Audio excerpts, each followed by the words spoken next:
ஒரு பொண்ணா நான் சொல்றேன், அழகுங்கிறது குணம். I don't want people to call me beautiful. அதுக்கு பதிலா உனக்குள்ள உழைப்பு இருக்கு, கருணை இருக்கு, உனக்கு தைரியம் ஜாஸ்தி, அறிவு ஜாஸ்தி உள்ள பொண்ணுன்னு சொன்னா நான் சந்தோஷப்படுவேன். Address us by our qualities.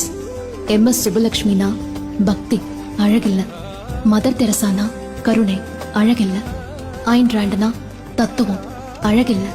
சரஸ்வதினா வித்யா, துர்கானா தைரியம், கௌரினா தபஸும், லக்ஷ்மினா சுபம். இப்படி தேவதைகளை அவங்க குவாலிட்டிஸ்க்காக தான் பூஜை பண்ணுவாங்க, அவங்க அழகுக்காக இல்ல. உங்க குணம் தான் உங்களோட கையெழுத்து, உங்களோட அழகில்ல. அதனால இந்த உலகமோ ஆம்பளைங்களோ இல்ல, ஒரு பெண் தான் இன்னொரு பெண்ணை அழக தாண்டி பார்க்க முடியும். அப்படி அழக தாண்டி பார்த்தா பொண்ணுங்கள்ல ஒரு கடலே நமக்கு தெரியும். குணத்துல உயர்ந்த தேவதைகளே நாம தான்.